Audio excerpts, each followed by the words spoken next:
of the hotel, but he left after his first daughter. He took his other daughter and wife, and they moved back to Brooklyn, where they came from. The wife, Beatrice of James Shanley, her sister and her husband lived there, and the sister died of the flu in the house. So the husband took off. Then, there's this kid, I don't know, his name is Jonathan. We used to call him John because I was there. We wound up there, there has been a lot of paranormal, professional paranormal groups and private ones, I guess you want to say. The Shanley was on an episode of Ghost Hunters. Plus, when I was there with a couple of crew, we did a whole BTR crew. And this was I want to say 9-10 years ago when we went there, and we did shows galore off of, I think we did 3 or 4 shows. It was an extravaganza show thing off of BTR when we were there. And, there was a lot of activity when I was there. And we stayed overnight, for a couple of nights. And there, I remember when I was there that, I don't know if anybody remembers, but Roz, Mystic Butterfly, she was with me, and she saw, because I felt this ghost come up on me, and, the whole side of my body, just my hair stood up, and it was cold, and she saw it, and she started freaking out. Oh, the power of Christ compels you. She started doing, Our Father who art in heaven, hallowed be thy name. Get out of there, sister. I was freaking the funk. I was like, what the hell are you talking about? Get out of there. It's near you. It's him. So she started flipping out. And there was a whole bunch of paranormal crews in the basement. They had all their gear and everything. You had to see it. Was wild. Doing all this whole investigation, and I have a page on Facebook that I'm going to post later about that and the stuff that was going on in the basement. So there is a lot of live activity going on there. Like I said, I believe, and I'm looking for the history of the house throughout the history, because I live close by there, and there's a guy that's in my house that I believe that was part of the Shanley, was the other partner. Because the one lived there in the hotel premises, but the other guy lived close by. And I think he was the one who was running the liquor and everything in and out of there, because both of them got arrested in the end, for it, because it was illegal. And it was a brothel and freaking bordello. So it's a big house that we went through, and there's a lot of different, they were going next to the well and everything with this little girl. And you could hear and see and smell different things throughout, because we were doing the whole investigation. We had a really wild time. I really enjoyed myself, but it's really cool. It's interesting because I can remember when you did those BTR shows, and I remember Rosie being absolutely freaked out, and I thought that was pretty funny because you're going on a medium. Yeah. You're going on a ghost hunt, basically, and then getting freaked out because you actually feel something. that always amuses me. That show actually so funny. It was. Sybil was there. She came out from Washington, D.C. That's and right. stuff, so I got pictures and everything. And when Rosie was there, she was tripping out because, he came here, this paranormal. The BTR, they came, how many crews for the paranormal thing, you know? And we're there for the investigation. What did you think was going to happen? I thought it was hilarious. But listening, sleeping in her clothes. She was so scared. She slept in her clothes. Yeah, listening to her talk about it just cracked me up because she was just like, oh, and it freaked me out, and I couldn't go to sleep, and I couldn't do this, and I was just so hilarious. It really was fun. Exactly. She was doing prayers over me. She and was. Holy water on me. The ghost. That was so funny. I was like, it's not my first rodeo. I mean, many times in readings I've had, that happen, where my whole body will, get goosebumps and, start feeling things and turn to my, but, she just freaked out, man. I was like, what is wrong with you? Yeah, but you see it sometimes.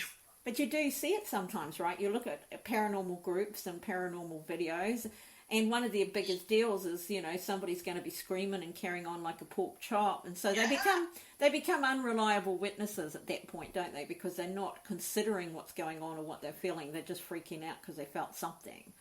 So it's quite an interesting thing. Like, and did you say dead people there? there's dead people everywhere?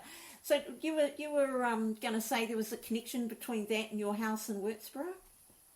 Yeah, because one of the owners is like he was partners with some other owner that did not live on the premises but lived close by. Okay. And so when the guy who comes through my living room, now he scared the crap out of Chris one night because Chris was sleeping and he whispered something in his ear. Chris come running to me, Tammy, you gotta get rid of him. He's saying talk in my ear. And then he was going upstairs and he's freaking Johnny out, my son. Yeah.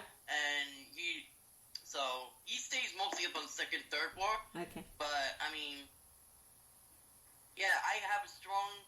I saw him, and I have a strong feeling that he's somehow connected to the chain link. Okay. I don't know why. Well, they're not far apart. They would have been built. Your house and the Shanley wouldn't be, I don't know, too far off, would they? In times when they were built. Yeah, because the Shanley was originally built in 1870 something, but it burnt down and was rebuilt in somewhere in 1915. My house is built in 1900, so it's 120 years old. Yeah. So, because you go back then, and it's not a big place now, right? So these people would have been connected, and it would have been, wasn't the Shanley a bawdy house, a whorehouse? Yeah, the whorehouse. Come and get your whore. It's a witch's house. And wasn't it a bar as well? Like they served alcohol too? Would that be right? Yep. So, you know, your house looks like... Your house to me looks like, you know, whoever built that would have been fairly well to do, right? It's a larger house. Yep. And so, yeah, it makes sense to me that at the very least, these guys that were a little bit well moneyed up, and you've got that canal right behind your place. Does that? Yes, I do. It used to be a working canal, and they used to ship stuff up and down there. Used to flood it and have floats go through. Which is interesting, right? With any farm animals or whatever supplies, anything that they needed. Yeah, really fascinating stuff. And does that canal go anywhere near the Shanley? Do you know? Yeah, it's a whole river system. It goes into this big conduct. If you go into where the Shanley is, they got a bridge there now because the water flows, you know, right underneath it. Okay, so quite interesting. There's no doubt that there would have to be multiple connections, probably, if not just social ones. I'm sure there would be social connections when there's, back in the day, Well, the Shanley was well known because the owners, I mean, they were president with, they had Teddy Roosevelt there. They had, what was the other guy?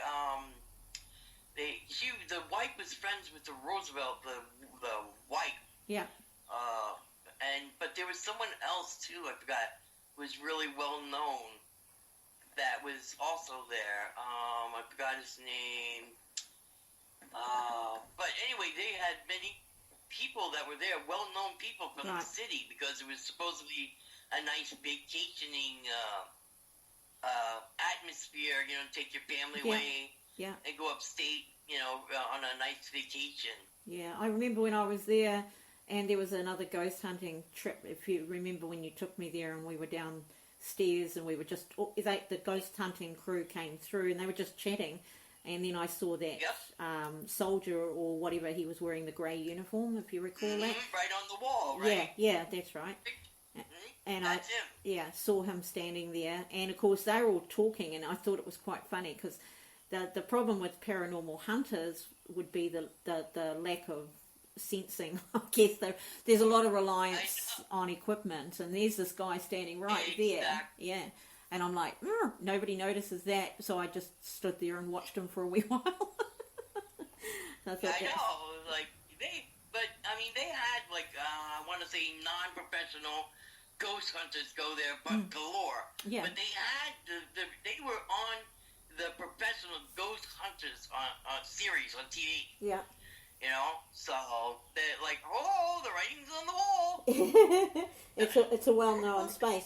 I can remember though, when talking about the space itself, when you went upstairs and had a look through the rooms, who would want to be a whore, really? Like no doors, just curtains, yeah, and the bedrooms were really tiny, and there's like 4 bedrooms, like boom, boom, boom, and I just thought, oh my goodness me, there's no privacy, there's no quiet, there's nothing, everything is like get in, do it, get out. Crack up. Which probably suits. Yeah, it probably suits most guys, but yeah, it was kind of a noticeable thing. Teddy Roosevelt, I'm going to be naughty here. He liked hand jobs. That's well known. Because he was got one or two over there. He was disabled, and so he needed a little bit of a hand. Yeah, so pardon the pun. So I could see him going to places like that quite secretly back in the day. And, it's an interesting place and a bit run down, when we went through. It was... Oh, yeah, at that point, Sal. Well, now what happened was after Sal passed, yeah, they closed down the place, and now it's open again under new management. Okay. Have they done it up, or is it the same? I haven't gone by there, but supposedly they are. They're, making it all nice and open for business. They're selling tickets for paranormal people to come on in and have some fun. Yeah, I thought it was a really amazing space to be in, just because of the history. It was just looking at how clearly they would have run it back in the day. It was a little bit unnerving, really, and the big main bar area or whatever that would have been was quite sizable, right? And so it's an interesting space, really interesting space, and you could they had it added on stuff in the back because they had the facade. Yeah. The whorehouse they had added on behind the place, so upstairs and everything would have been for the original renting of the rooms. And then you go out back, it was like a gentleman's club kind of thing, and you could get their little hand jobs. Speaking of little hand jobs, yeah. So it's kind of interesting. But it was just to me. Thomas Edison was also there too. That doesn't surprise me. There's a man with a small penis, if ever I've heard of one. There's this. I wonder if they should have sent Bill Clinton there too. Oh, there you go. Yeah, to have a ghostly experience, right? It's like it wasn't me. We didn't really have sex. Yeah, it wasn't real. Yeah, that's quite funny. Yeah, but such an interesting space to see how there was absolutely no interest in that privacy for the deed, and I always thought that was kind of fascinating because one would assume for certain types of personages that privacy would be paramount, but apparently not. I guess not. I guess not. Yeah. I mean, the place is like so many people have asked. The guy who was there in the barbershop, which James Shanley put, he put a bowling alley and a whole bunch of other stuff. Right. I guess to attract, more clientele. Different time. And this daughter fell in the well and passed. There's a little boy that was supposedly hit by something and passed. That's Jonathan. Yeah. And he wound up in the house. A lot of people do a lot of paranormal work with Jonathan too. The wife, because they say he smell her perfume. They see her coming up and down the hallway looking for her 3 children. So there's all kinds of people, stuff in there. Yeah. Very interesting space. Drita, you've got something for us, have you? I do. I have actually Peggy's Cove, Nova Scotia. One of the biggest tourist attractions we have in Nova Scotia, and this is about 43 kilometers southwest of downtown Halifax. So this community was named after St. Margaret's Bay, and St. Margaret was a lady or a young girl that was actually, she's the only survivor from a shipwreck. A ship that had hit a Halliburton rock near the cove back in 1766. And only one survivor, so the whole ship went down. This little girl survived. survived it, and then they named that after her. So actually, St. Margaret's nickname was Peggy. Ah. So that's how the village started, this little girl. But the folklore actually says that they don't know if she